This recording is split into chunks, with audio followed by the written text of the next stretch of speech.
I'm from like a super leftist background and like really, really left, and always felt very leftist, not even liberal. Liberal was a bad word. I was a leftist. And I have had I've had just like so many moments that have caused me to caused a lapse in my faith in a lot of progressive politics. That is just, it's that sort of slowly and then all at once Mhm. kind of conversion. Mhm. So I'm pretty frustrated with the left these days. And yeah, around a lot of these issues, the trigger warnings thing made me insane. That that's just so wrong. Like that made me crazy. I was like, okay, so you've had some kind of assault or trauma, and now you're not allowed to read literature. Like, like you're like like that was always the biggest fear to me, was that I was going to be an invalid, that I was Mhm. going to be some kind of like emotional invalid who had to be protected and like treated like a child. In the culture war, there are no winners, just podcasters. Only a few are willing to risk their lives in the face of some of the dumbest ideas to have ever captured human civilization. Every week, we, Megan Daum and Sarah Hayter, humbly accept this mission to bring you conversations that are equal parts stunning, brave, and tormented. Welcome to A Special Place in Hell. Sarah, you and I have an amazing guest this week, Larissa Phillips. Welcome, Larissa. Larissa is a writer, an author, and recently the author of an incredible essay that appeared in Quillette. So we're going to talk with her about it. Thanks for coming on. Thank you so much for having me. So this is a piece that you wrote in response to a relatively recent essay that had been in the journal Liberties. It was written by Celeste Marcus. And actually, Sarah, I don't think you and I talked about this piece, did we? We didn't talk about it. We talked about talking about it. Right. And then decided against it for some reason. We talk about talking about a lot of things Mm-hmm. and then think better of it. But I'm glad we're getting to talk about it in this context. So this was a piece in Liberties published a couple months ago called After a Rape, a Guide for the Tormented. And we can go into the details of that, but suffice it to say that, Larissa, you wrote a response to this piece. So why don't we start by talking about why you wrote the response, and then obviously that will, from there, you can tell us your story as well as the story of the piece. Okay. Yeah, well, the original situation was that Celeste Marcus wrote a long essay detailing a rape and how to deal with a rape and like the after effects of a rape. And then shortly afterwards, she didn't name in the article, she didn't name who the rapist was, the alleged rapist. And then shortly after, she posted on Twitter that she had contacted the Atlantic Monthly, letting them know that they had a rapist among their writers, and they severed ties with him. Yeah. Summarily, which is strange. Like so that bothers me. And that's something that's been bothering me for a long time, is the lack of due process around rape, starting with in 1991 when I was in college, and there was a guy who was kicked off campus for rape. And I remember being like, wait, was there a trial or a hearing? And there wasn't one. Mm. And I didn't understand how that could happen. And yeah, so that was the first issue, was just like the lack of due process, which is really bothering me.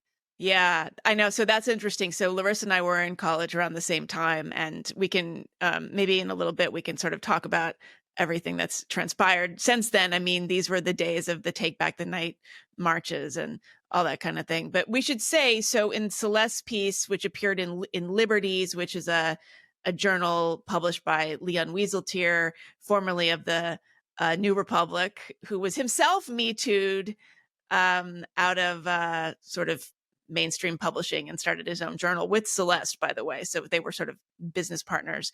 Celeste is very young. I think she's in her early 20s or mid 20s, maybe now, maybe, I don't know, in her 20s. And I mean, the thing about that piece, and we can talk about the substance of it, but really we want to talk about your piece, Larissa, is that she wrote it about this thing that had happened. And it's very abstract. The piece is composed in such a way that we're not entirely sure what happened, because it seems like maybe the narrator is not sure what happened. She didn't mention the quote unquote rapist in the piece, but she did, it was published. It sat there for maybe a month or so. And then apparently she emailed the editor of The Atlantic saying one of your contributing writers is in fact the rapist.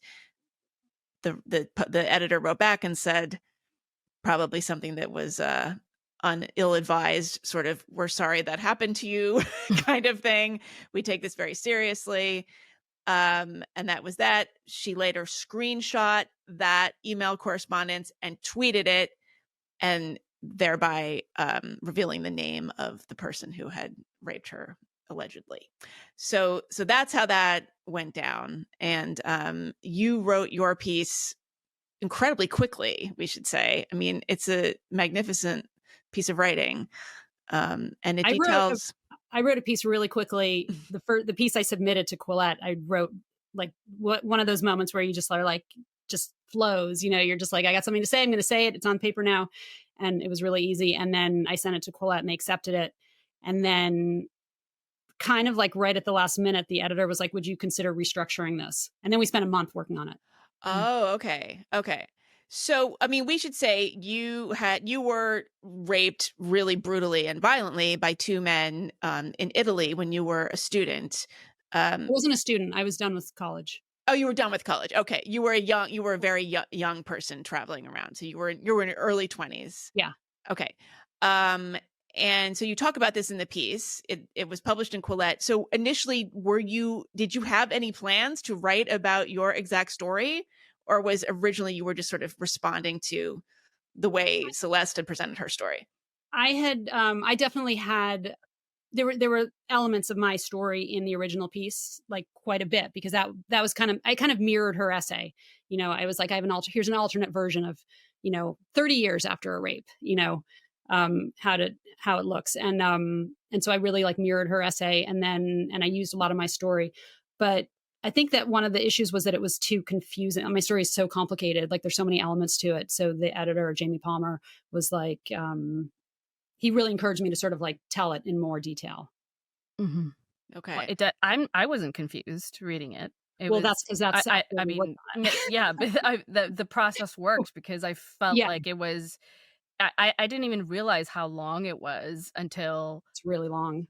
Yeah, I like sent it to someone else, and then they were like, "Wait, this is really long." Oh my And I God. was like, Coming "Oh, from I Sarah, didn't that's realize." huge because everything is too long for her to Well, read. this was an easy read, and I understood what was happening, especially in the part of it where you're describing the attack and what transpired afterwards. It could have been very confusing. It was not.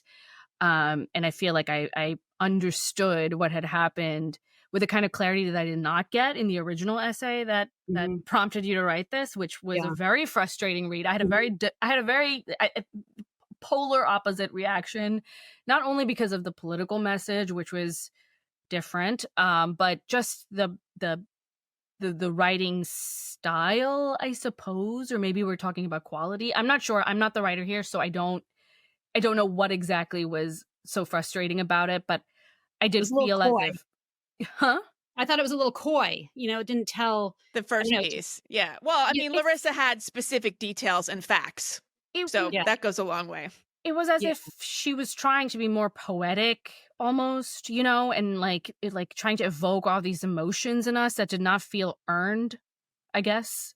And I think that that's a really rough thing to say, given that what she's talking about is an alleged rape.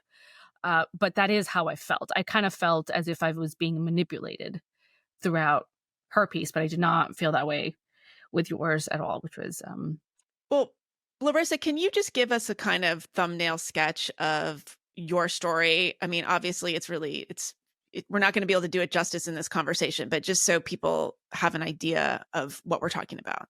Yeah, sure. So I was living in Italy. I was in my early 20s. And on one evening in January of 1993, I walked home from a movie. I went to a movie by myself. I walked home. I stopped at the bar where my boyfriend worked. He was busy. So I decided I was going to walk home. I was going to take the bus. I missed the bus. So I walked home. And as I was passing a park in a safe city, well lit, sidewalks, everything, I was accosted by two men. They, just sort of like descended upon me, pulled me to the park, and I resisted, which caused me to get beaten up pretty badly. And ultimately, two against one, it's not really a fair fight. So I succumbed and was raped by both of them. And they took my jewelry, they took my money, and they left. And then the rest of the story, and kind of like the salient part of the story for me, was what happened afterwards, which was, this sort of like journey, not only back to my apartment first and like through the um, police and the hospital, but just kind of ultimately coming back to being a fully inhabited self. And they end up getting caught Mhm. because Yeah, they've been totally doing this crazy. routinely. I mean, they are serial They had done it rapists. one other time, at least that we know of. And yeah, that was actually a really interesting part of the editing process, because we vetted everything. Like, obviously, everything had to be vetted, and um, the editor was like, there cannot be a single word that is like not verified that we haven't. So we were like translating police documents and court documents and newspapers, and I was like looking through my journals that I hadn't looked at in decades. It was really wild, like trying to find things. And so right away there was this one issue where I had always thought that my yelling, because I was really loud, that's why I got beaten up so much. I wouldn't stop yelling, and someone had told me that my yelling had prompted somebody to call the police, and that then the police had arrived right as my rapists were leaving the park, and that had caused the high speed car chase, and that was why they crashed, and that was why they were then apprehended and brought into the same hospital where I was. And I spent like 30 years feeling like sort of heroic about that. I was like, yeah, that was because I was really proactive, and it caused the police to come.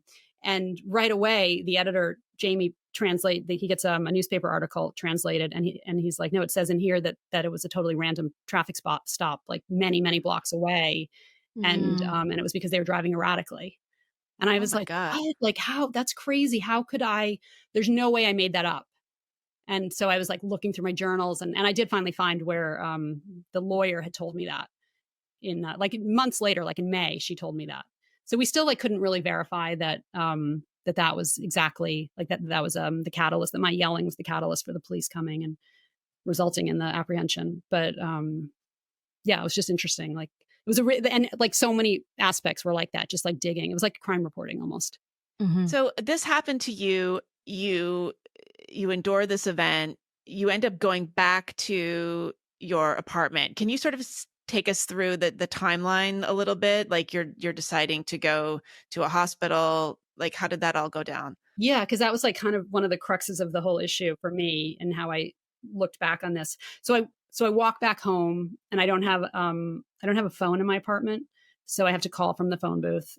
So I call my boyfriend. He's like, "Oh, get in the apartment, lock the door." And so I go home, and I'm super messed up. Like I'm really like badly, like I look like Freddy Krueger, like really, really bad, badly beaten up. And my boyfriend arrives, and he's cleans my face. He's very sweet and furious. And he's like, "We have to go to the police." And I'm like a feminist, and and I know all about rape and like how rape is prosecuted. And I'm like, "You don't understand. I'm going to get raped all over by the police, and it's not going to work. And even if there was a trial, like they're going to examine my sexual history." Like, I was just like, "There's no way I can go," which was a really ironic thing for how the fact that I was that educated about feminism and about rape. I was like, "Well, I can't. There's no way I can Right. do And this." we should say this is in Italy, and this is your boyfriend is Italian. It's Italian, yeah. And so, yeah, and so I'm like, I know what it's like in the US. It's going to be even worse here. There's no way. And in fact, it is difficult in Italy often, as it is often here, but my boyfriend didn't know about the patriarchy, as I said in the article. So he was like, "No, we're going to the police." And like we argued about it, and he won, because I was not really in a position to argue, and just because I was so like exhausted and scared and in shock. And so I was like, "Okay, fine." And so right away we go out to the curb to call the police, and a police car's going by randomly, like, and where he's like, "Oh," and he flags it down, and it's three policemen in there, and we tell them what happened, and they're like, "Get in." And it turns out they were on their way to the scene of the accident, where these two men who matched my description had crashed a stolen car. So they were like, "Oh, get like, get in," you know. Um, so then we let's see. But We wait, ended so up did they take you to the hospital? Because so they did not proceed to the crime scene, so no, hopefully yeah, well, another first so car I was had said there was dispatched. I had told them that there had been a knife because when I was during the assault, one of the men kept pressing something to my throat and saying it was a knife. I don't know if it was a knife, but he said it was a knife. And so when I told them that, they wanted to go find the knife. So this didn't make it into the essay. First, we went back to the park and we spent like 20 minutes, half an hour looking for the knife. Wow. And then I got really dizzy and I kind of sort of like sat down on the ground and they were like, everyone was like, oh shit, we got to get her to the hospital. So they took me to the hospital. And then, as I said in the article, like here, all the predictions came true because it was ridiculous. Like there was no rape kit. There were no women doctors. There was no private room, so I was in like this sort of main area of the emergency room with this team of men, like really like handsome doctors, like these young like soap opera type of doctors, and like I think like residents or like student doctors, and this one old man, and they're like helping me undress, Oh my and it was gosh. really wild. And it wasn't honestly, it, like was not traumatic. Like I kept just thinking to myself, you're not doing this right. This is not how you're supposed to do it. But they were honestly like they were kind. There wasn't like I think that was just the underlying feel. Like I could tell that they were just awkward. They didn't know what to do. So they were trying, and they were just so like these young men who were like taking my pants from me and like unlacing my boots and like helping me pull my boots off. It wasn't malicious, or oppressive. It was just awkward. They were just so awkward. And so at that point, I was just like, this is not. You're not supposed to do it this way. So I tell them my story, and my boyfriend runs off to go. There's something going on, and he comes running back, and he's like, "They're here." There's something going Men, on in the hospital down the yeah, like hall, outside you of the mean? door, yeah, like out on the other side of some door. There's all this stuff going on. So he runs off to see what it is, and he comes back. He's like, "They have them. They got them. They're on the other side of that door." And I was like, I had just finished getting dressed, so I was like, like freaked out a little bit, like kind of like jumped back, like what, And he was like, "No, no, no, they're more dead than alive. It's fine." And I was like, "How do you know it's them?" And he pulled out my jewelry that the police had given back to him. And so that was like kind of wild. And then you want me to keep going? Please. Okay. So we were waiting for a gynecologist to do a pelvic exam. And I had taken a shower and I was like, "You're not going to find anything." And like there, I took a shower. And then, so they finally found a gynecologist and they were like, "Let's go. We're going to go do the visit." And I just like hit my wall and I was like, "I can't do that. Like, it's just not possible for me to do that. I can't, I'm not undressing. I'm not opening my legs again." And I was also this was something also that I held for 30 years. I believed this. They said, this is all in Italian, and they're like, "It's time for you to be visited. It's time for the visit." And I was like, ew. Like I thought it was like some cute, sexy name for like the pelvic exam that the Italians do. And I was just disgusted. And I was just like, I don't know if that was part of it, but I was just like, or whatever. I was just like at the end of my rope. I was like, I can't do that. And I'm sorry. I just can't. And I just kept saying no. There's just no way for me to get past that. And the nurses were getting really mad at me. Like everyone was crowded around me, kind of like sort of like telling me that I had to do it. I was going to wreck the investigation. And Enzo, my boyfriend, who was just like fantastic, lovely, lovely person, took my hand and like looked into my eyes and he was like, "I'll go with you and I will hold your hand the whole time." And that was literally the only way that I could do it. And the nurses were irritated and kind of like rolled their eyes. And but it was great, it was beautiful. I was happy that I could give him his due in this article because he was really like a wonderful person and very instrumental in so many positive things coming out of it. So I did the pelvic exam, and then we went to the police station. We filed the report, and then we finally came back home at like 6:30 in the morning. And so what happened in terms of prosecuting these guys? So yeah, that was interesting because it was Italy, and Italy at the time, I don't know what it's like now, but everything was I would get like I would get like a notice, like there'd be like a special delivery. I'd get like a notice, and the notice would say that I had to go to the post office to get something delivered on some certain day. So I would go on the certain day, and literally like the I would get this missive saying that I was going to get a delivery at my apartment on another day. Like it was a lot like that, like super bureaucratic and like torturous. And crazy. But I did the identification. I got called to do the identification, and while I was there, I met by accident. I was left in the same room with a young woman, Italian woman, and we started chatting. We weren't supposed to have any contact with each other, and we realized we were there for the same purpose because Mm. she had been raped. She had been assaulted a couple nights before by the same guys, and we were there to identify the same ones. And we exchanged our phone numbers really quickly. And then the guards or the lawyers or somebody came in and was like, "You can't be with each other." And like just in time, we exchanged numbers, which was amazing. And we became friends. She was great. So she got a lawyer, this like feminist, Italian feminist lawyer, who had a scar like all the way down her face, which was very interesting. And she was pretty intimidating. And we got her very last minute. She didn't think we were going to win. And we got no lawyer. So this is actually really interesting. I actually just found this out that in Italy until the mid 90s, there was a law about rape that had been created by Mussolini that said that rape was a moral crime against society. Mm. And so it was kind of like we were just incidental to the process because it wasn't that we had been violated, it was that society had been violated. So we were like witnesses to a crime against society. Huh. Isn't And that wild? is that like prosecuted differently, like in terms of it's I worse don't if you do it to society or to an individual? I don't know, but it got overturned in the mid 90s. Like they'd been trying to like I assume feminists have been trying to overturn it for a long time, and they changed it to a crime against an individual Mm. and that any part of the body could be violated.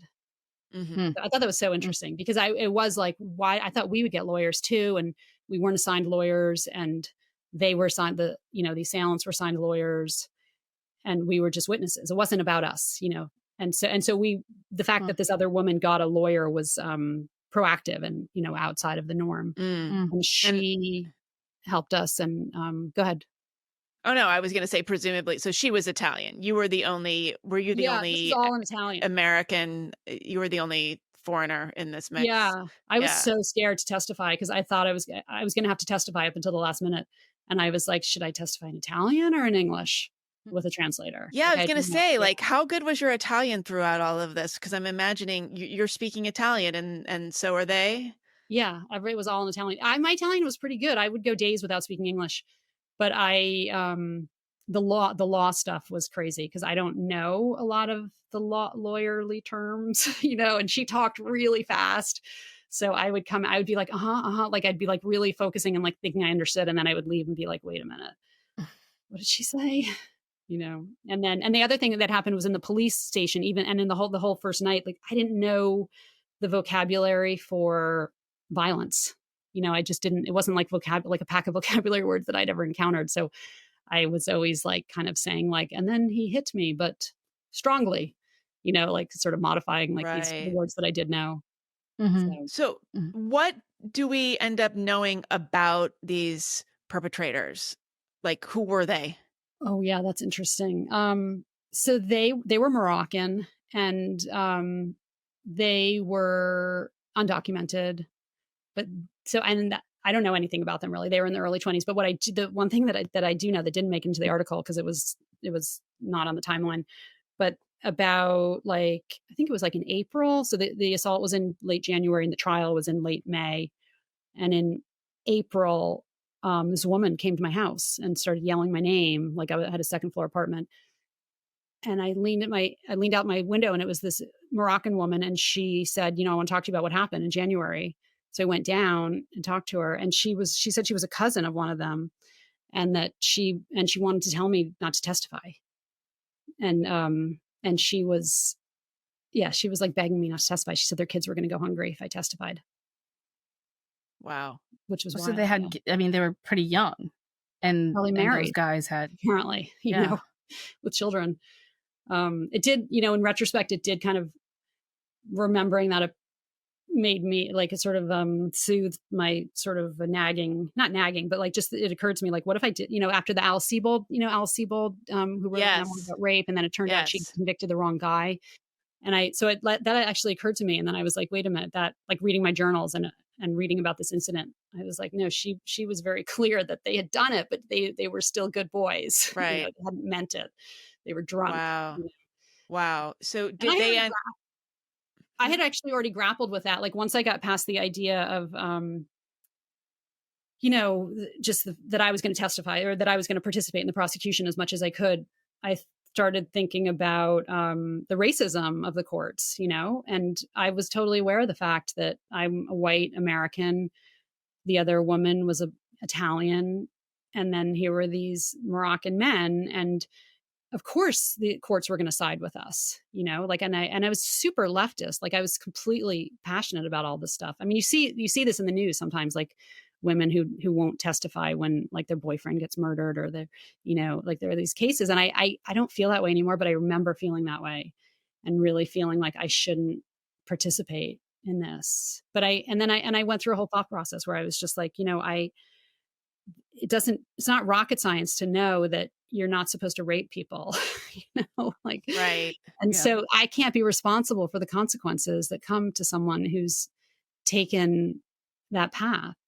I don't know. And as it turned out, it wouldn't have mattered anyway. The lawyer told me I would have been subpoenaed. So it Mm. wasn't even my choice. Mhm. Did they go to prison? Yeah, they got 8 years conviction each, Okay. which was totally wild. And I think it was because there were two of us. Um, and just that it was the fact that they had my jewelry and my money, the exact things I had described. Like it was just very clear, and there was two of us. And they'd stolen Wow. a car and they'd also assaulted a police officer. Well, there you go. I mean, there's a lot Yeah, going on there there. was a Yeah. lot. Yeah. Yeah. And you were, I think I misspoke earlier. You were not traveling. You were living there. You had an Yeah, I was living apartment. there. You were Yeah. living Yeah, in with an Italy. apartment. Did you, first of all, was this a media story? Like, were you Yeah. sort of becoming a public figure around this It time? Or wasn't was your huge. identity known? No, no, they never said I was a studentessa USA in the headlines. Yeah, it was in a bunch of the papers, and I went around like a week or so, a few weeks later with my boyfriend and got copies of some of the newspaper articles just because I felt kind of compelled to keep them, which I'm glad I did now. Yeah, it was. I mean, it wasn't a huge thing, but it was in the paper for a few days. Wow. Okay. Wow. What was Sarah, it do you have like, anything? going like, remembering all this, going through I mean, do you feel like you went through it again as you were compiling all this information and No, you know I I no. I can't stress enough how completely I resolved this trauma. Like it's not. In fact, the thing that I loved so much about working with this editor was that he was so like clinical, and this was not therapy. Like, and it Mhm. never felt like therapy, and I never wanted it to be therapy, and he didn't treat it like therapy. It was just like Good. when we would have these discussions about like word choice around like the rape paragraph, and it was just like a totally it was about the essay. It was about writing a good essay and not therapy. And I've been kind of interested in seeing how much the reaction that I've gotten as I've told friends before the article came out, especially, kind of like just like, "Oh, that's gonna be so great to get it out." And I'm like, "I no, I Hmm. I got it out a long time ago, and I went on with my life, and Mhm. it's not like a secret thing in my brain that I stumbled upon and kind of rediscover. I did the work, I guess, at the time. I did. I worked really, really hard at the time to do whatever. My feeling was like, okay, I lost that half hour, whatever it was. Like I had no control over my life during that half hour, whatever amount of time it was. Those two men owned my life and controlled it. And then the next, like the rest of that night, I didn't have a lot of control over it. And going forward, what am I going to do? Like let them still keep it? Like it just was so clear. What do I need to do? They can't have it. They can't have the rest of my life, Yeah. So it was a question of like, it wasn't a question of like, if. It was like, what do I need to do to get my whole self back? And I did that. I actually like created like a little bit of a program for myself. I followed it. Cause it was so frustrating because there was no script. Like there was no, I had to like figure it out myself because everything, I mean, it was lovely how people would tell me I was brave and whatever. And it was very sweet. And I always appreciated that. But there was no, there was no path. And I kind of feel it's kind of what I wanted to say in the article too, because I think there's still no path. There's still, Mm. fine. Some people are going to deal with trauma however they're going to deal with it. But like, here's this other option. Like I can present this other option, which is that you actually can, I don't know, I could anyway, get completely like do the work and get over trauma and like go on with your life. I don't know. It's an option. Maybe some other people might want to see that option. How did you okay, like, did you go to therapy? I mean, we have to remember this was the mid-90s at this point? What year 93, is yeah, this? and I was in Italy. 93, okay.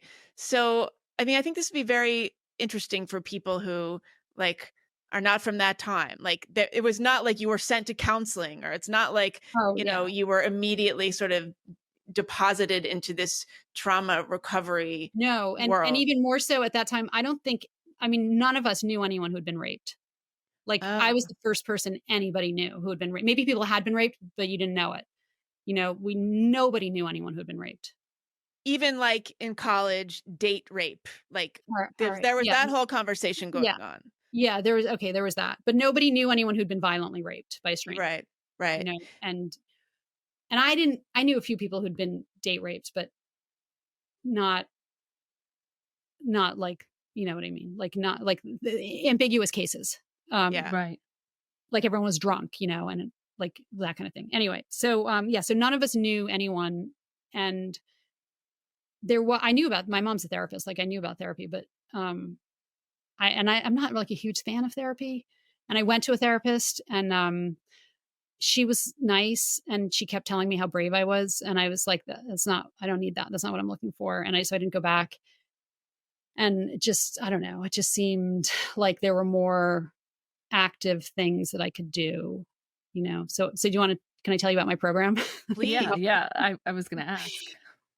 So I had this plan. I came up with this plan, and one of the things was I had this image of like a mass of, like, I was in a lot of pain. I was definitely like really suffering, and it, like, just to be that degraded, it's hard to come back from that. Like, it's just so shocking to have been treated, to have been so degraded, and it was painful. And so I had this sort of vision of like a, almost like a tumor within me. Like, I kind of separated the pain from myself, that I had this like sort of tumor inside of myself that was the pain.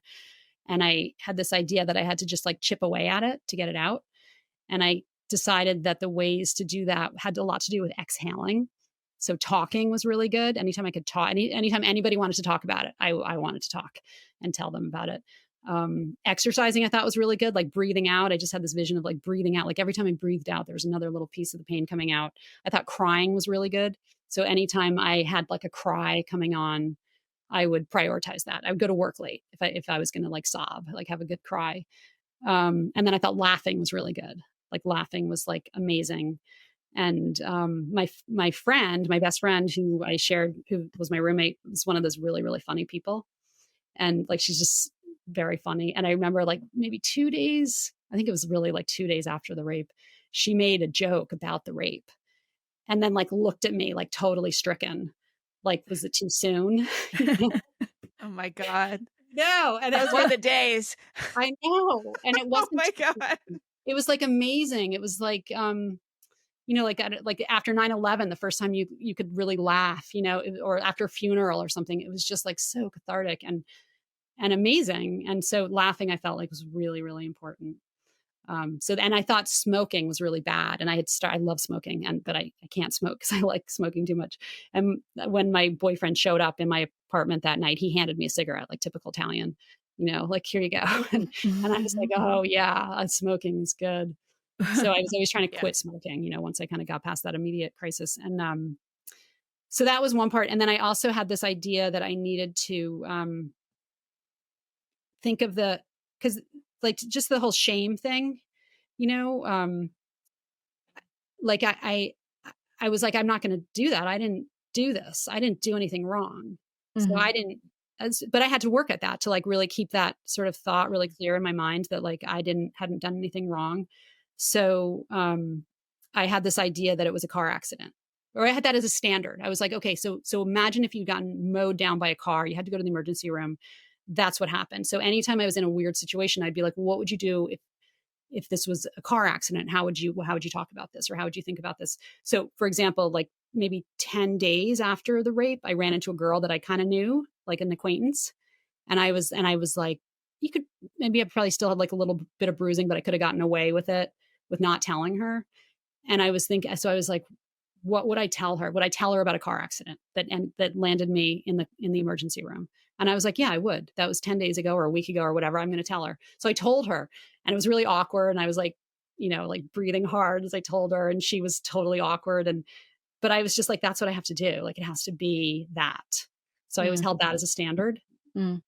How did you feel about the evolving conversation then over the next couple of decades around feminism, abuse, trauma, sexual assault, due process?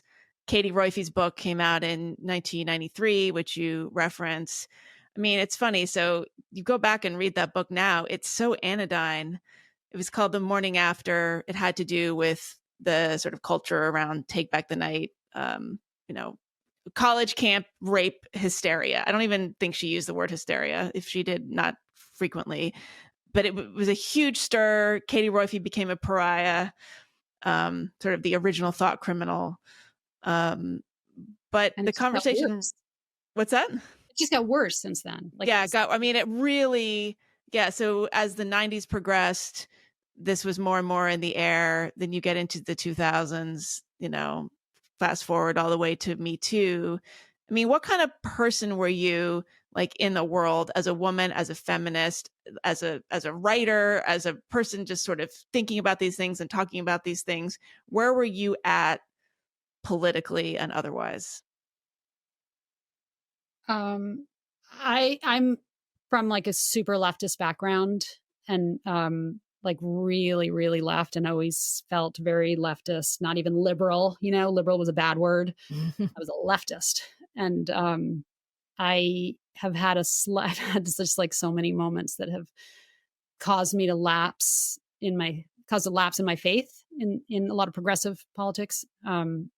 That is just, it's that sort of slowly and then all at once Mhm, kind of conversion. mhm, So I'm pretty frustrated with the left these days. Um, and yeah, around a lot of these issues, the trigger warnings thing made me insane. I mean, that that's just so wrong. Like, that made me crazy. I was like, okay, so you've had some kind of assault and now, or trauma, and now you're not allowed to read literature.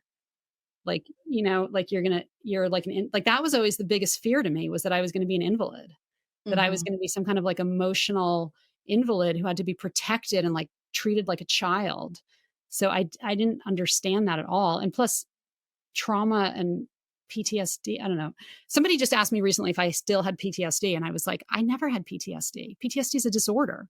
Like, I had a normal kind of recovery that is difficult and painful, and a lot of crying, some panic attacks, whatever, and then I got better. Like, just PTSD is I mean, totally they would say different. actually that your recovery was abnormal, given the way that it proceeded and given, like, how we now think of as what rape is and what it does to you. It's as if it's a wound that can never heal, and, like, now you're transformed into Right. another kind Or of you must person. not have been healing properly, And they that would is what probably I mean, say. that's what the other essay, the and Yeah, I don't wanna trash the other me essay neither. too much, but it was that was how, um, she was framing it, as if, Yeah, after rape, now you're just shattered, and maybe you'll come together, and maybe, Right. The probably not. yeah, raped. this I is mean, 2.5 years she talked, later. yeah, I mean, the raped became a category of person to be in. Yeah, it's unfortunate. Like I said, I'm offering a different model. Yeah. Which is not to say that it's not hard. I mean, it was difficult, but yeah, I hated all of the discourse that sort of kept unraveling and accelerating around trigger warnings, safe spaces, around consent, the whole consent thing. I think that's I don't understand it, actually. I don't Yeah. understand. This is like we have all the sexual freedom, like tons of sexual freedom, like more than has ever been, happened in the history of the world, probably, or for many, many centuries.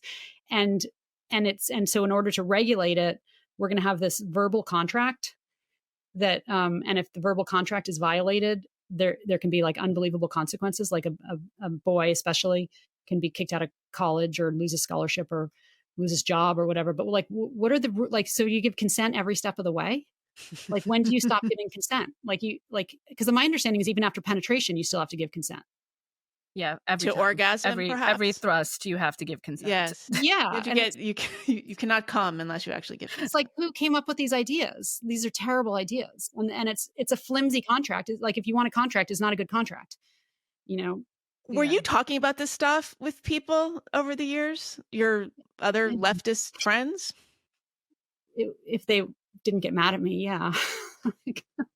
I mean, everyone in how it is. People Yeah, but I mean, some of people it I have a lot of friends and family who are mad at me about a lot of things. okay. I mean, Not about because rape. I have, like, special privileges, like, right, I'm a yes, little bit you have untouchable in that. standing. Yeah. Yes, you have, the standpoint epistemology Yeah, stands up for you. Well, so, I mean, because, one of the things that I've thought about a lot and written about a lot is the way I think our generation really valued resilience and toughness, and yeah, maybe overly so. Like, and I know you've written about this. Your parents divorced when you were young. There was kind of chaos with, like, your parents, then dating other people and bringing them around. And like that was the kind of Gen X tableau in a way, not for everybody, but that was definitely happening. yeah. And I We're a little sometimes wonder if we sort of fetishize toughness in a way. And as I've had a lot of people also push back and say, like, well, also part of the reason part of the reason you think consent is silly and all these things are silly is because you just have a particular kind of temperament. And just because you are kind of a tough natured person or a little bit aloof or a little bit indifferent or whatever it is, doesn't mean that other people are. So you're imposing your own temperament onto other people, and that you're sort of inflicting your own privilege, your resilience privilege onto them.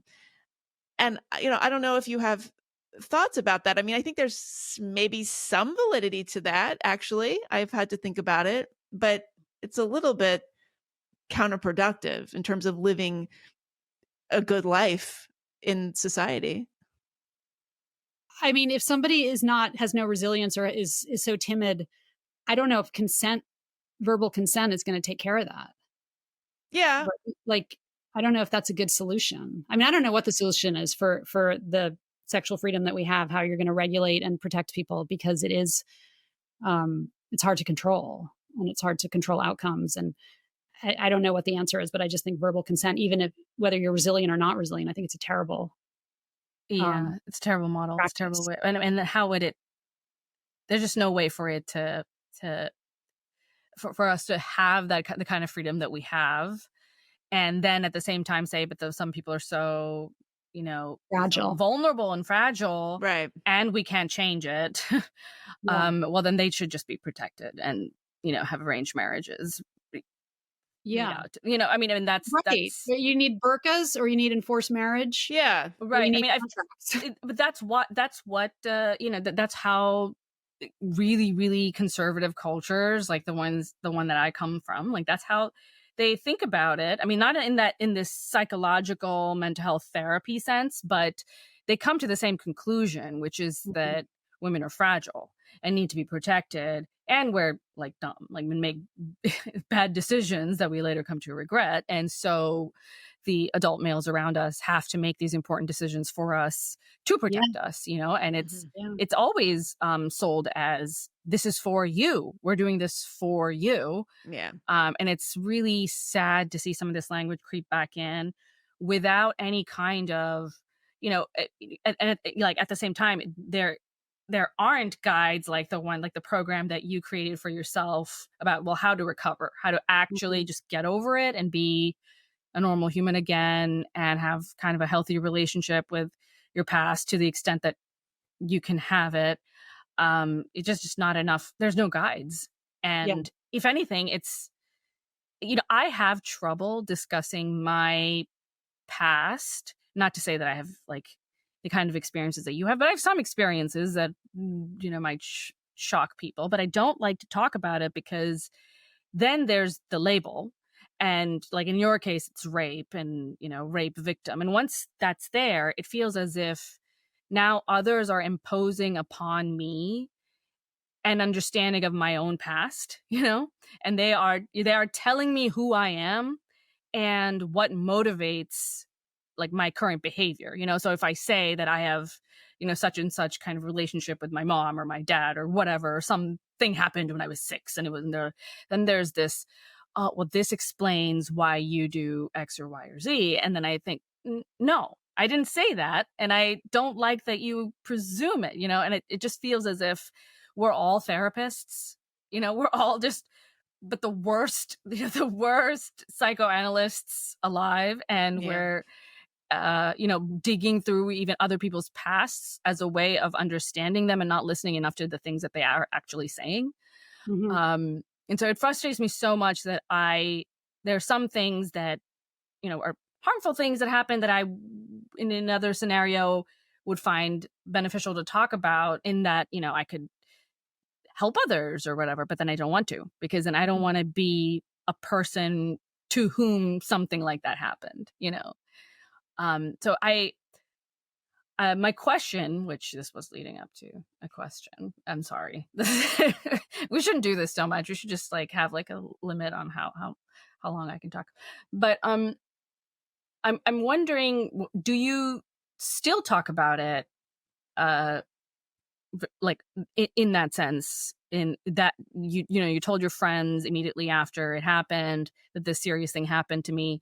Is it still something you're talking about now? Do you hesitate to talk about it, or are you more willing to talk about it given the changes in how we think about rape? Yeah, when it first happened, I told everybody, and I would meet new friends, and I would have to tell them it was something people had to know about me.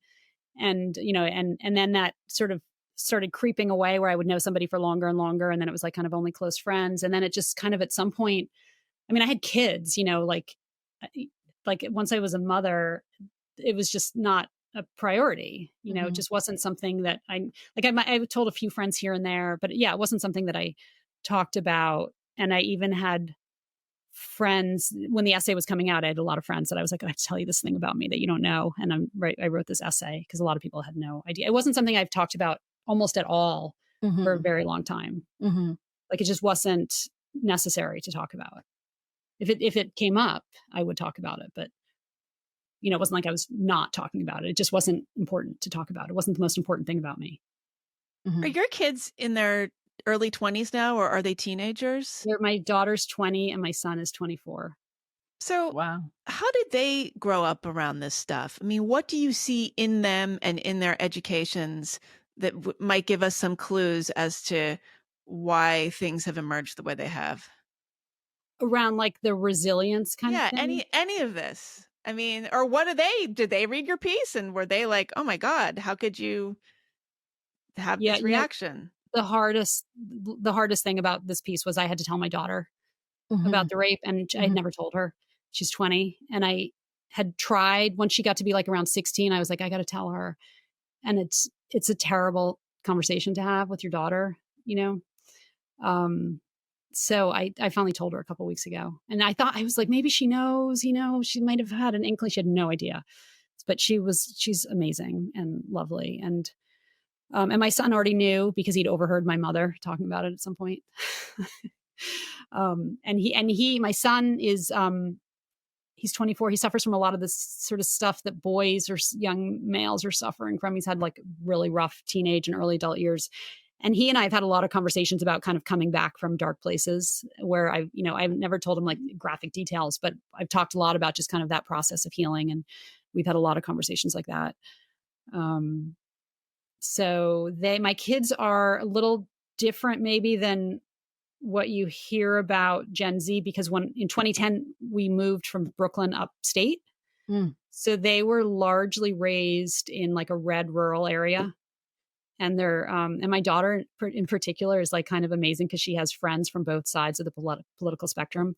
And she would have parties when she, like after COVID, even like towards the end of COVID, she would have some parties where she would be introducing these like Bard high school. She did like the Bard early college thing, Bard high school kids and like her local friends. And she'd be like introducing them and like worried that about language that was going to creep up. And, like, I just thought that was amazing. I loved that.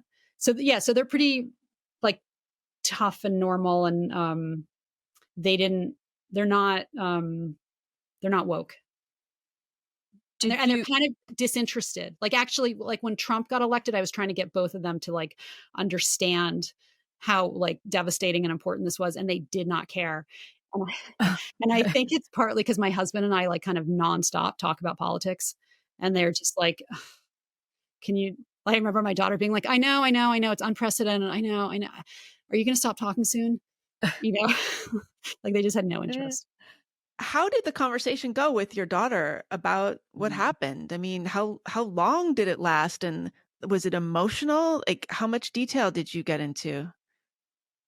Um, it was like a week or so before the essay was gonna be finished. And she goes to college, and she was like, "I'm coming home for lunch," she goes to college an hour away. And so she came by, and I was like, "Okay, I'm gonna do it. I gotta do it." So I was like, "I have to tell you something." And it's not I was like, "It's not bad. It's not about you. It's about me. And, do you know about what happened to me in my early 20s?" And I was totally expecting her to be like, "Yeah." And she was like, "No." And I was like, "Okay." So I was, when I was living in Italy, and she and I went to Italy several years ago and visited my friend who still lives there, my roommate from the time. And I was like, when I was living with Blake in Italy, and I was walking home from a movie, and I got attacked, and I was beaten up pretty badly, and I was raped by both men. And she got tears in her eyes and kind of listened to the whole thing. And I was like, "And then this is what I did afterwards."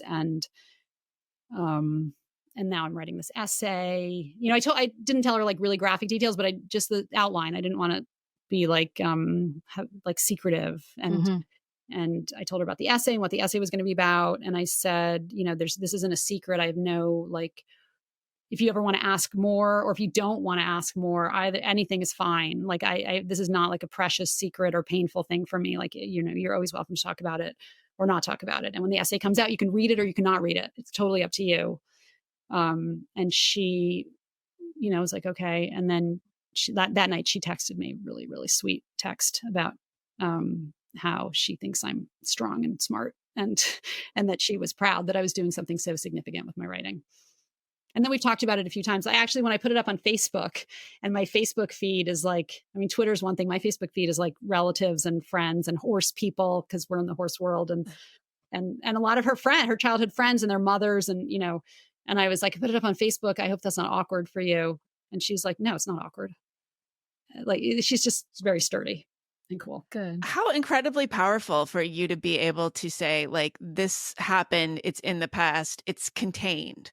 Like, you were able to present her something that had already been processed Resolved. and dealt with Yeah. and sort of put aside. I mean, that's like an incredible gift that I feel like most people just never receive. Yeah, maybe. It probably also made sense to her a lot of the times through the years, in her teenage years, where I've been like when the Aziz Ansari thing happened and Barry Weiss wrote that article, and I was like, "Listen," and I like read it to her, and I was like, "What do you do if you're in an uncomfortable situation? You leave." And some things that have happened with friends of hers, where I'm like, you're gonna wrestle, not her, but like, you're gonna be half naked, drunk, wrestling with a boy who likes you. That's fine, but you have to be ready to push him off of you. Like, I've just always kind of pushed that kind of self-determined kind of proactivity, like, in terms of protecting herself. Like, go ahead and do what you're going to do, but just be ready to push back. You mentioned in the piece that moment when Roxane Gay was on stage with Christina Hoff Sommers, which was that has got to be the biggest train wreck of a Of an event, yeah. traveling We ideas watched festival it. that ever existed. So Roxane Gay and Christina Hoff Sommers did a couple of events in Australia, and um, you can imagine how it went. The audience was very much on Roxane Gay's side, but there's this moment where Christina Hoff Sommers, she's the factual feminist, and she's always talked about a lot of these things, and she's kind of, people see her as a conservative. Um, and Roxane Gay just does this, like, well, just teach men not to rape.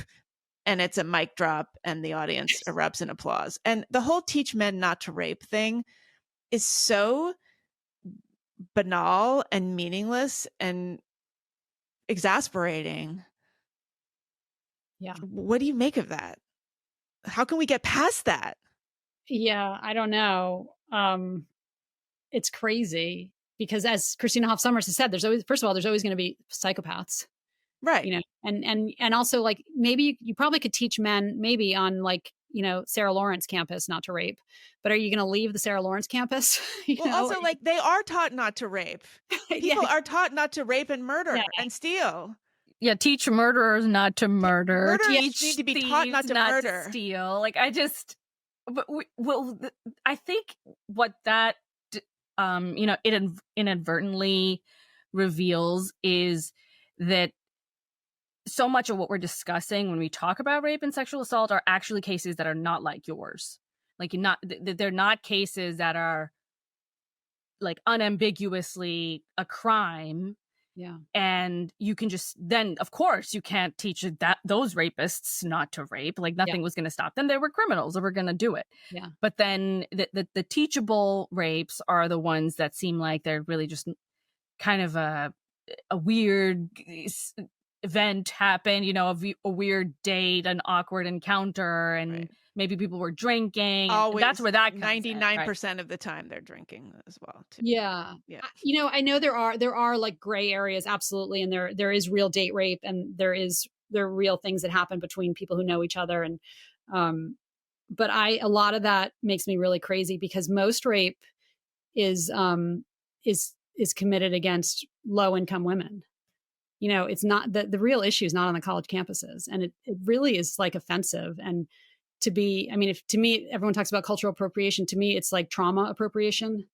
Like, they're Totally. appropriating, like, a real issue for their own benefit, and I think it's disgusting, actually. Mm. Yeah. Now, I actually wrote about this in my book. Of course, people got mad at me. I mean, the biggest, one of the biggest first of all, one of the biggest risk factors for being raped is having been raped previously, Mm. right? So there's a kind of victim. A lot of these predators can sense if somebody is a victim or if they're vulnerable. I mean, there's a whole bunch of factors here, obviously. Mhm. But also, if you are a college student, statistically, you are actually much more protected from this kind of thing than if you are down the street living in an apartment in the city and working your job. And Yeah, and you have it's, to go to work at 5 o'clock in the yeah, morning, the subways are empty. absolutely. You're so right. It is. It's like Freddie DeBoer talks about the gentrification of mental illness, right? So this is like the gentrification of sexual assault trauma or crime, or crime, or Yeah, being a victim of a crime.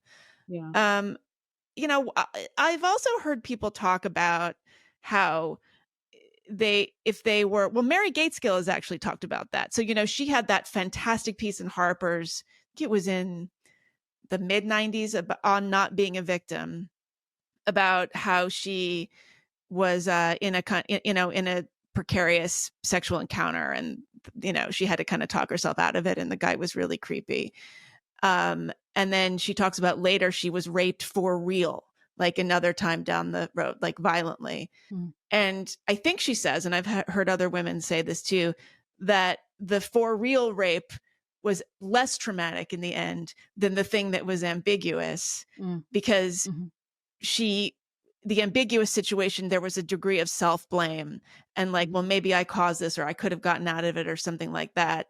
And just the cut and dry thing of like the real violent experience makes it easier to process. And I am not in any way diminishing the violent experience. Like, I think people can't even process this logic because they go, oh my God, what are you saying? But I have heard people talk about that. And I do think that people have a like unconscious guilt about their own behavior in sexual situations that they have a really hard time making sense of. Yeah, I think that's true. I think it is definitely it's clearer. It's also easier to avoid, like it's very easy for me to not walk past dark parks, you know. Um, so it's and if it's a relationship or, someone it's definitely a lot harder. It's more complicated. Absolutely. Do you find yourself feeling scared walking around? I mean, did it affect your own sense of safety? Did you not go out alone? Do you think about your own safety more than you would have otherwise? I feel like I'm more rational about not only safety, but just like kind of calamity than a lot of like I feel like there's a little bit of a gulf between me and a lot of my friends who I feel like are very or my family members even like that kind of well bad things don't happen to people like us. You know, Mhm, that sort of mhm. feeling and I'm kind of like, well, they can actually. Like I don't feel invulnerable in that sense. And my husband who had some trauma as a child is the same. And I don't think it's an accident that the person I ended up with, who I met 2.5 years after the rape, is like someone who is on the lookout for stuff to happen. Like I feel very safe with him. I always felt really safe with him. You know, he's someone who will like see something about to happen and like move the kid out of the way or something, move the dog out of like he's like, "What? Wow. You're gonna hit the dog."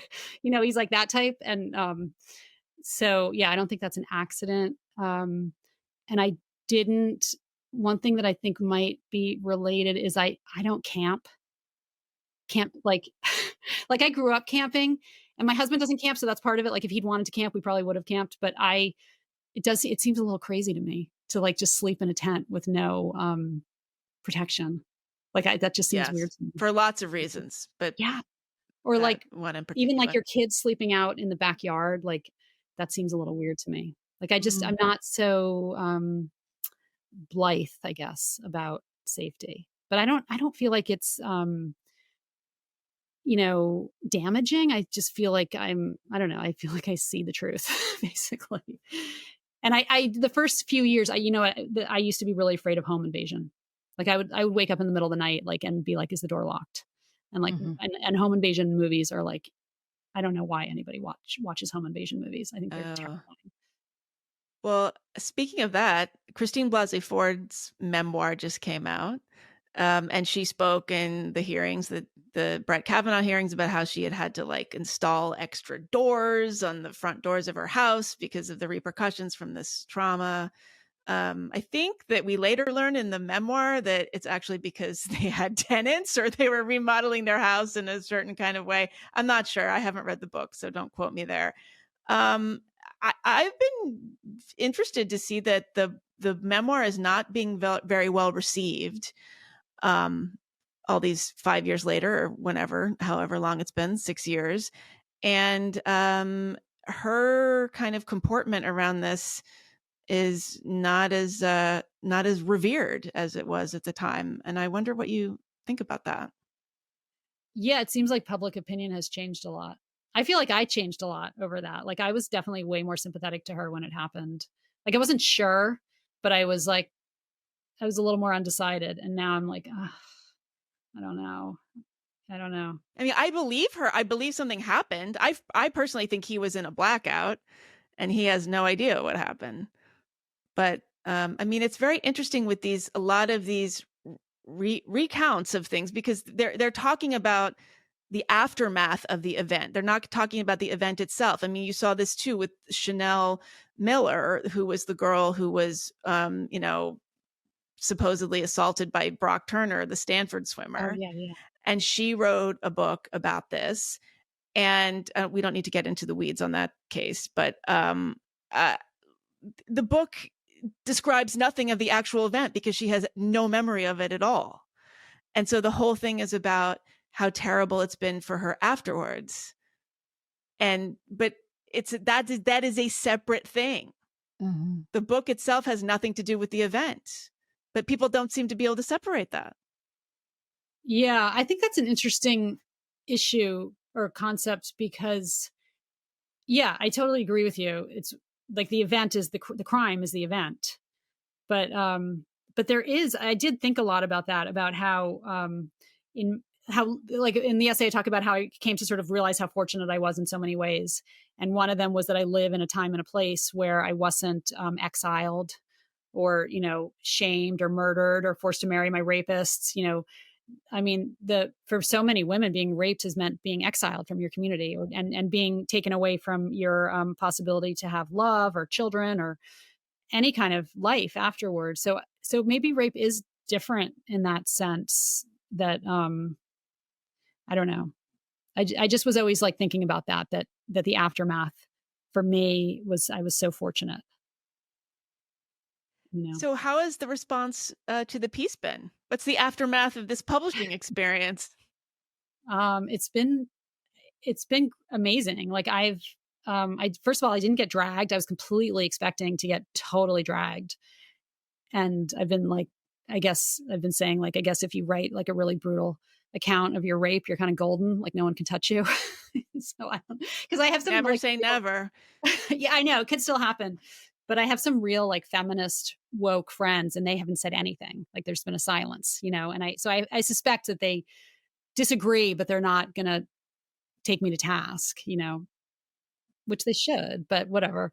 But yeah, I was expecting like I was expecting like the rape activists to come after me.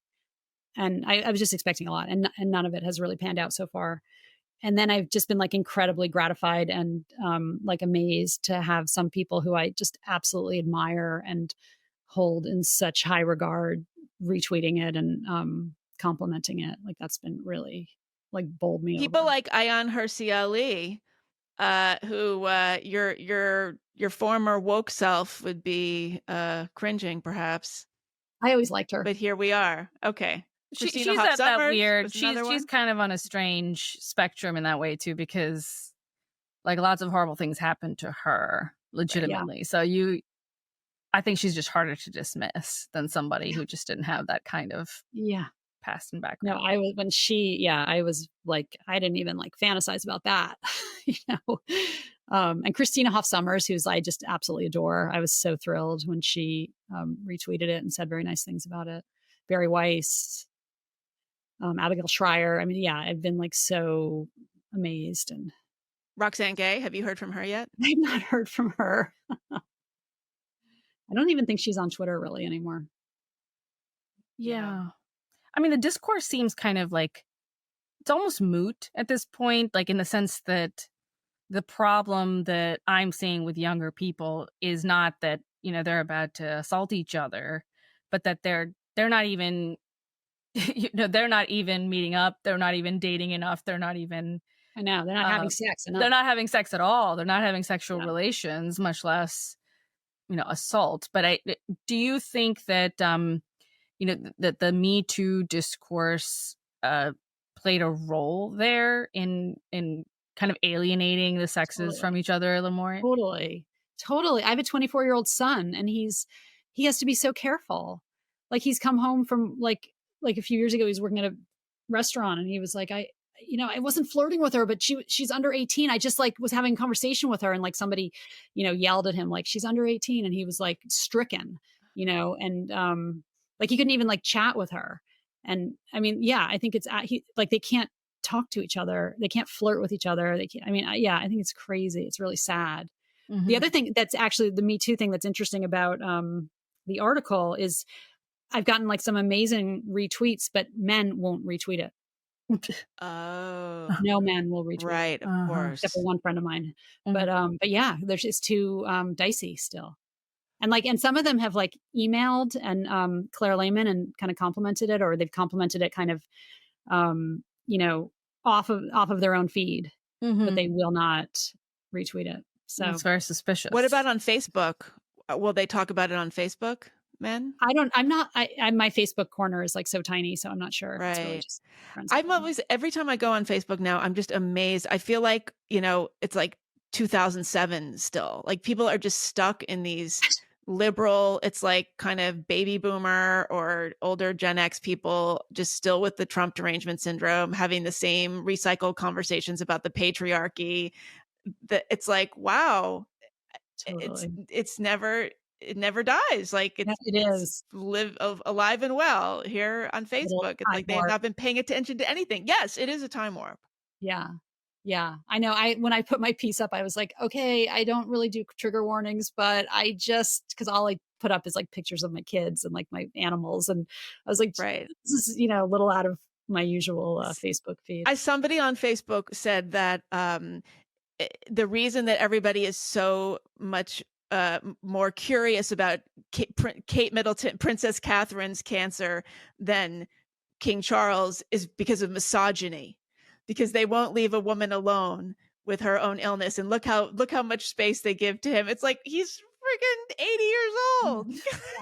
Like he has prostate cancer. She's a 42-year-old with Yeah, it's just kids and unknown with small children. It's like yeah, misogyny. That's immediately where you go. yeah. And we also don't really look at, like, montages of his outfits or, like she's just, like, a little more in the public eye and, like, a little more connected and Yeah. Yeah. interesting, No, they just can't can't get get away past from it. it. Yeah. Yeah. Wow. Well, is there anything else you wanted to touch on, Larissa? What else is on your mind Um, I don't know. regarding this or anything else? How Uh, did you get to be a thought criminal? oh, What is it like for you? I mean, you've had a long journey, as they say.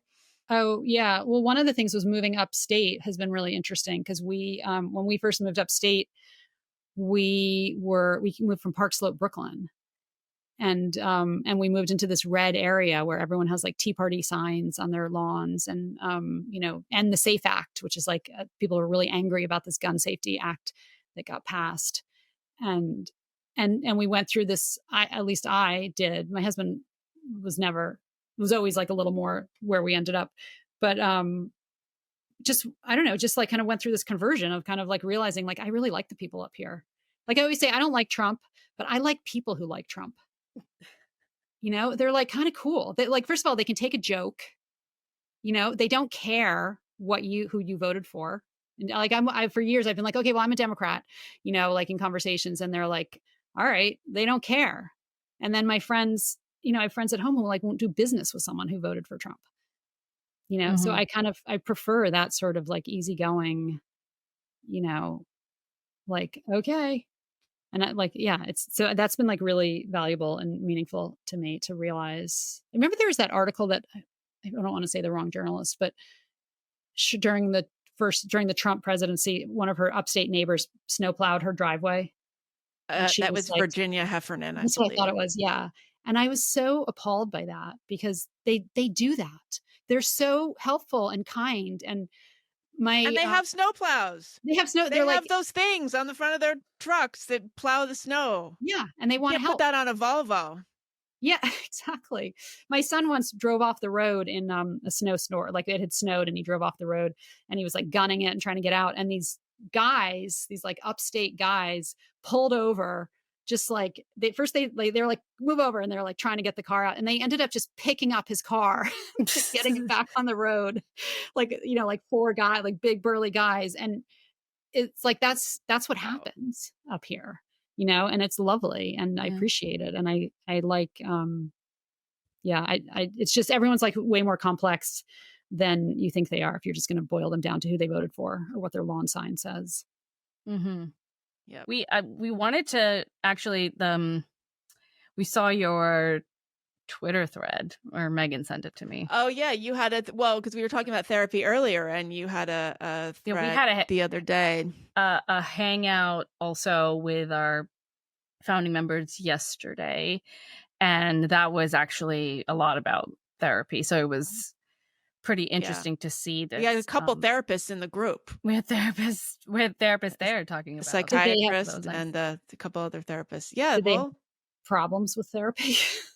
It's yes. Yeah. in okay, yeah. No, and you had maybe it was on I forget if it was on this podcast or on Megan your podcast, the conservative therapist who right, didn't you have a like We she's we like from definitely talked Colorado. about somebody like that. Oh, Yeah. the conservative a conservative oh, yes, You wrote that's right. about Well, that that was a somebody. Yeah. couple of years ago. That's right, because the New York Times, this is like 2 years ago, they called me a year and a half ago, they called me because they were doing a therapy package in the opinion Oh yeah, section, right. and they said, "We wanna do a interview with a conservative therapist, and we would like you to do it. We can't think of anyone else, but don't worry, we're gonna find one for you. This is like such a rare bird. We don't even expect you to find this." It was like their idea. This was an oxymoron to them, and Yeah. they found this woman out in Colorado, Dee Bridge, who was amazing. She sounded great. Like Yeah, I was like, I can you know everybody wants to go to her, but like yeah. the thing about it was that the New York Times, it was like, an interview with a space alien or something. Like Well, they just couldn't okay. get So their minds around it. to play devil's advocate a little bit. I do think that to some degree they're right in identifying that there's some kind of incoherency in, like a deeper ideology, deeper ideological incoherency if you're a therapist and also a conservative. Because I think conservative therapists are just like, they're priests, like your Yes, local a religious leader counselor. is actually, that's the equivalent. That's the conservative equivalent to like a psychotherapist or a psychoanalyst, especially, or maybe a coach, like somebody Right. very practical. Yeah. I mean, Somebody that who would be great. teaches you martial arts, somebody Yes. like that. That's Well, that your would be great. I I mean, know. my son is in therapy and he's always like, I want them to tell me what to do. right. Like, because he Yes. doesn't know what to do. And Yeah. and that's why he's going to therapy, is because he doesn't know what to do. I mean, I feel like um there needs to be some like little bit of coaching, at least for There's if a lot of that's YouTubers he can follow. that's true. Yeah. Yeah. Um, Yeah. my daughter's actually about to go to graduate school for counseling, and I think for school counseling. And Mm. I was telling her about someone we know who dropped out of college with like less than a year to go, and she and she goes, "She's an idiot." And I, in response, and I was like, that there might you might be able to find a niche there with counseling, like Yes. have that kind of response. I mean, think about if you were a teenager, do you really and you really want a therapist who's just like affirming every single thing you say, or wouldn't it be kind of nice to have a therapist who's like, no, that's you need to rethink that. Yeah, I think that's what people want. I hear that more and more, but I think that's why people are going to these like life coaches and Yeah, like all these sort of niche um like ways of, advice giving. It's kind of this bespoke there needs to coaching. you need advice. I've gone to life coaches. I love like life coaches because they tell you what to do, and then the next time they're like, did you do it? Yeah. And Yeah. you're like, either you did it or you're like, no. And they're like, why not? Let's examine that. And like, let's break it down. Like, and then you leave like you, I don't know. I have found like the greatest impact on my self-esteem and my sort of well-being has been accomplishments, right. like more than sort of talking. I don't know. Hmm. Some people want to talk. So, there's that, but some of us, that's not that helpful. I Yeah. talk a lot anyway, all the time. Yeah. So what Well, do you think is going to happen to the world? Sorry, Sarah. Is that go I know ahead. Go that's what ahead. you Go wanted ahead. No, back to we'll move ask. on Sarah's because afraid of what's going to happen to this the is world. such you know this is the project that I'm like very obsessed with at the moment, just therapy and therapy. So we can move on though. No, no, no. Go ahead, actually. What was I going to say? Um, wouldn't you say though that in order for a therapist to get to the point of offering advice, they have to first make a judgment about you, your circumstance, why you're there, and that's the point at which the I guess ideological distinction is made. In the sense that therapy, as it's supposed to be conducted, is not supposed to be making judgments like that, like value judgments about an individual. Right, because that was the original point of therapy, like psychoanalysis was Right. just sort of like know yourself better Right. Like that's and it. not They're just give you supposed to help life better. you, yeah, guiding you into greater self-understanding, which is then supposed to lead to a kind of an empowerment now that you know yourself more. So, I mean, I Yeah, just, I kind of like that's great, but like, what if the whole concept of therapy? I'm just floating this is like led to more narcissism and Mm, more like navel gazing and spinning your wheels. And what if from the very beginning of therapy there could have been more like alternatives, mhm. like about other ways to find yourself. It's not you're not just going to find yourself by looking inward.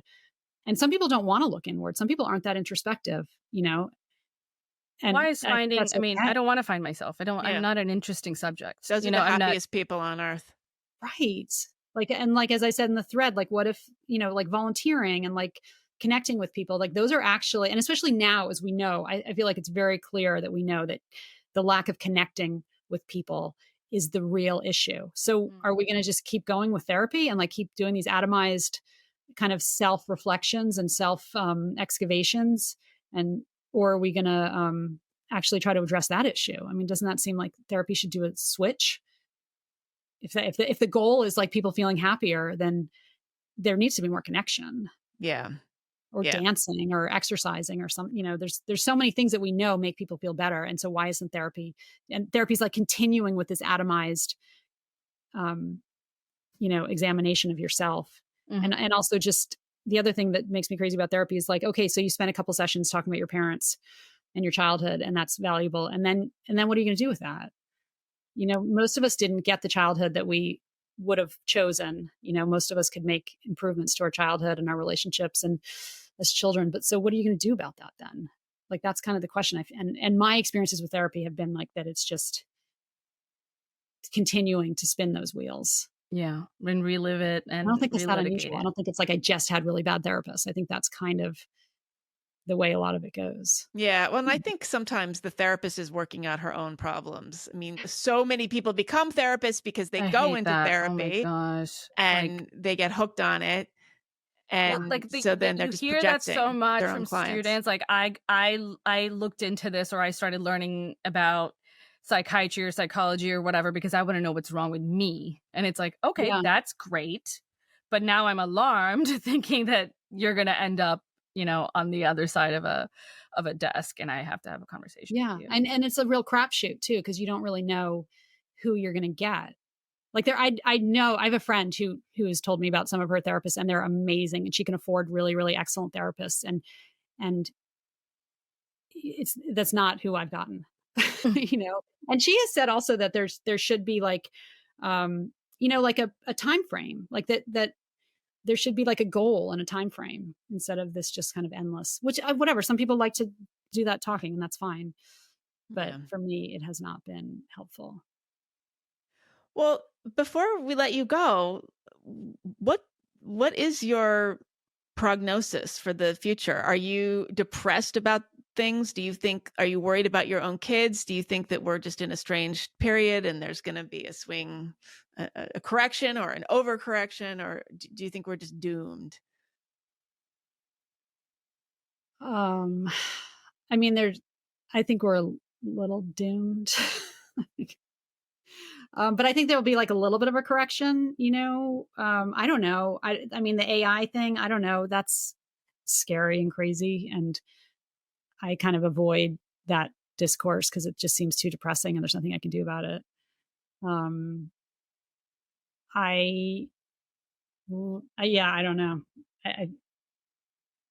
I think there's going to be some correction, like like there's like the trad wife thing, like that's a correction, but I think there might be like a little more reasonable correction.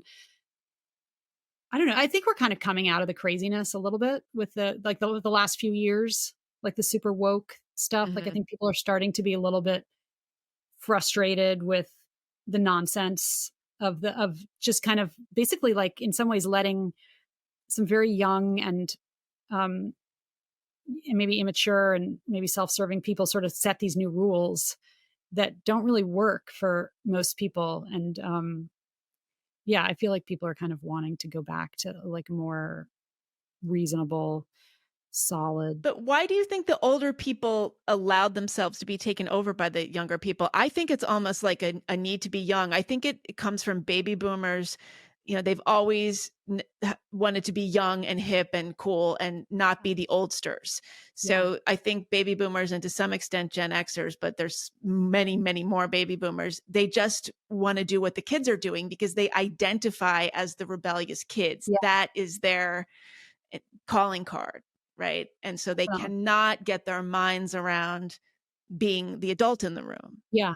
I think that's totally true. I always think of remember like in the 70s in the sitcoms, there was always like that like record executive, like in the fringed vest, like the Right. square, like older guys trying to be hip and groovy. Like I feel like that's what's still going on. Like, Yeah. yeah, Yeah. Yeah, I always say it's like the kind of intellectual equivalent of wearing a backwards baseball cap when you're 60 years old. yeah, yeah. And it's we definitely needed adults in the room. Again, Gen X is. Well, I like Gen X. Like I think Gen X is kind of like coming up from behind, and I hope. yeah, I don't but know. I see Gen X doing nothing and then we're being like, "We're the slackers. good ones," because Yeah, we haven't we haven't gotten too woke, but y'all also haven't done anything about it, like, let's do Yeah. something now. No, total I mean, my friends who are mostly Gen X who have yelled at me for various things or yeah, they're Gen X. Mm, Um, Well, the mhm. baby boomers won't get out of the way. That's part of the problem. no. There's a We bottleneck. should bring it back to death panels. What Yes. Obama era, Yeah. talk about going back to the good old days. Yeah. Well, this has been amazing. Thank you so much, Larissa. Congratulations on the piece. Thank It's you. Yes. spectacular. Are you going to be doing more writing now? Do you want to actually tell us about your? I know you're a children's book author, and you've I do adult literacy, so I Mm, teach adults yeah. how to read. And I teach volunteers how to teach adults how to read. So which is, yeah. like, amazing. You're It's gonna work need I more you're gonna need more of those because Yeah, I we could know. just have, like, a new generation of people not Mhm. knowing how to read. It's I know. incredible how much literacy has declined. It's insane. It's I really It's horrible. alarming, deeply, deeply alarming Yeah. because In the US, there's 48 million adults who read below the 3rd grade level. mm, mm, I Wow. mean, it's crazy, and yeah. yeah, so I do that. It's really beautiful work. I love it. It fell into my lap, and I am completely obsessed with it. So I'll keep doing that. I have a nonprofit, the Volunteer Literacy Project, um, and then yeah, I think I have some more things I want to say. So probably do some more essays. Okay. And you've written some books about a dog named Rex. That's right. I write decodable books because I'm just deep in the literacy world and Mhm. kids who are older who can't read that well, who are still learning how to read, they need books that are not baby books, so I have this whole series. It's very popular. Very Rex runs off. nice. Yeah. My first dog was named Rex. My sole Really? dog. So That's anytime funny. I see a Rex dog, it Yeah. makes me smile. So, well, we hope you write more essays. It's a really, really important contribution you've made this week with this piece. So, Thank you so much. Thanks so much thank for having you, me on here. Thanks thank for coming you. on. Okay.